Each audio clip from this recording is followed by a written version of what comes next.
Money management is a tricky business, and there is no shortage of advice out there for how to handle your finances. However, not all of this advice is accurate or effective, and there are some very common money rules which are actually incorrect, and you should be aware of them. Welcome back to my channel. My name is Reese, and in this video, I will be taking you through 5 very common money rules which have proven to be false. By understanding the misconception of these commonly held beliefs, it can provide a clearer understanding of what really works when it comes to managing money. So, starting with number 1 on the list, it is always best to pay off your mortgage as quickly as possible. Paying off your mortgage early can absolutely save you money on interest and definitely reduce your stress levels. I will not deny that at all. But it is not always the best financial decision you can make depending on your financial situation. There may in fact be a better opportunity cost. The money that you would put into that mortgage could potentially be better invested elsewhere that would bring you a higher return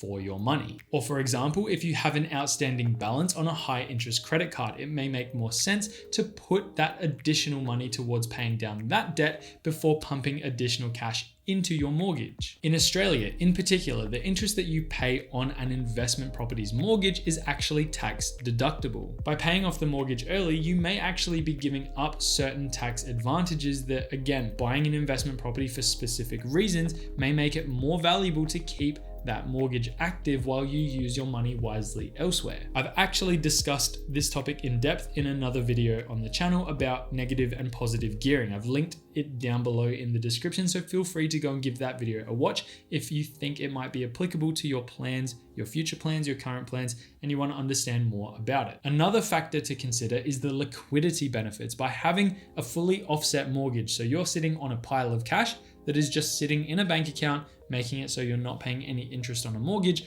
or potentially that money might be sitting in redraw as well, not closing the actual mortgage. This can also have massive benefits when it comes to borrowing money and having access to cash that you may need in certain circumstances. As an example, it can be really handy having access to a significant amount of money in the instance where you may need to use it for an emergency. Finally, if you do decide to pay off your mortgage off early without having additional savings in place, you may limit your ability to borrow money to chase and actually carry out other financial ventures compared to having access to it sitting in a liquid offset bank account. Next up on my list is the age-old argument of using coupons and discount codes are just for poor people. Discount codes and using coupons can be a great method to save money no matter what your income is. It blows my mind that people don't take the time to check for discounts before making purchases, especially online. Knowing how to find discounts should be a relatively simple task that only ever takes a few minutes to do, but could have massive impacts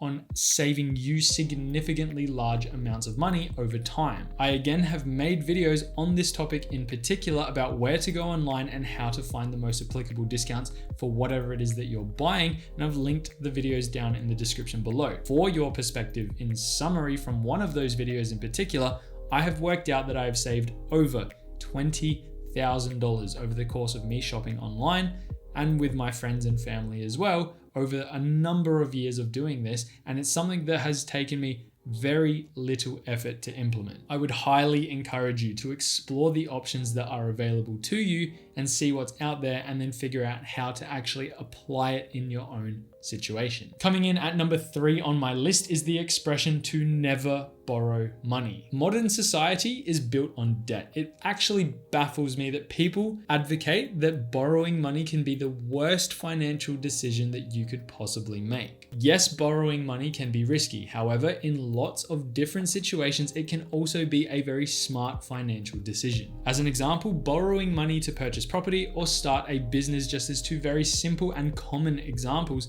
can be very financially beneficial if you have an understanding of all of the intricacies involved and actually are willing to put the work in to make sure that you give yourself the very best opportunity to grow and make money back from actually going down that path of borrowing money to set it up in the first place. I'll preface this by saying that past results definitely don't indicate future performance.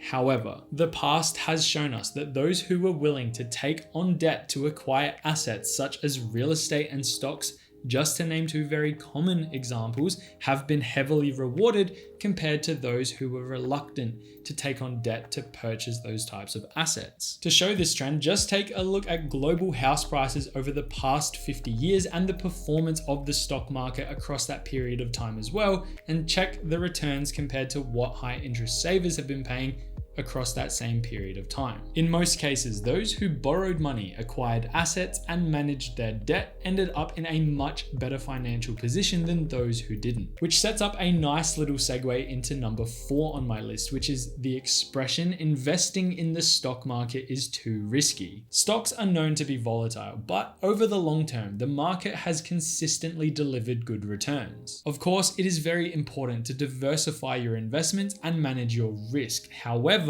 avoiding the stock market altogether could be a big financial mistake. I have personally been building an investment portfolio for some time now, which is actually now starting to generate additional income annually through dividend payments. And I have every intention of holding these investments for the decades to come, and I'm very excited to see how they perform over a very prolonged period of time. Now, lastly on my list today, I can't believe that it's an actual expression, but it is one that I am definitely aware of, and I know people who have this belief themselves, which is you should always carry a balance on your credit card to help build your credit score.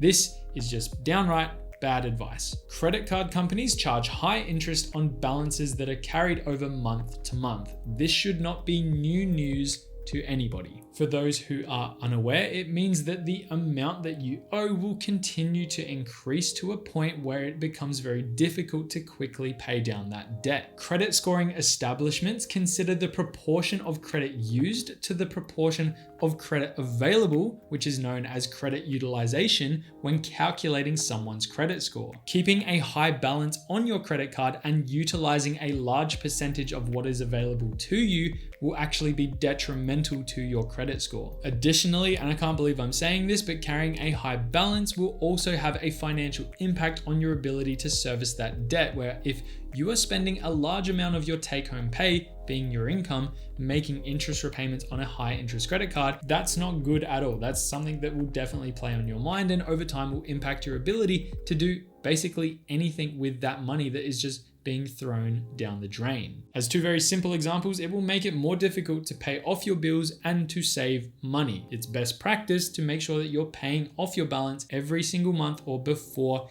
interest payments are slapped on top of whatever your outstanding balance is. Finally, for this topic, definitely use your credit card if you earn points and rewards specifically for the use of it, but don't go chasing points. Don't spend money for the purpose of earning rewards. Only spend money on your credit card on things that you need to purchase or you were planning to purchase in the first place. To wrap up for today, I have discussed several commonly held beliefs about money that have been disproven. I plan to cover other examples in future videos as well. So if you found this video informative, please consider hitting that like and subscribe button down below. It goes a long way for the channel, and I really do appreciate the support. It's important to remember that financial success is different for everyone. What works for some may not work for others. Throwing a blanket black and white statement over the top of anything and saying that's a money rule you must follow, it's black and white, do it exactly like that and you'll be successful, is wrong. Paying off your mortgage as fast as humanly possible is definitely not going to be the best option for everyone. Everyone is different and everyone's doing different things with their finances. Having an understanding of these misconceptions will allow you to make educated and smart financial decisions, which will help you better manage your money. And that is kind of where I want to wrap up today's video. So if you did enjoy, like I just mentioned before, please consider hitting that like and subscribe button down below so you don't miss out on any of the other videos I release on this topic or future topics in the future. And I will leave you there. Have a good day, have a good week. And as always, I will see you in the next one. Bye for now.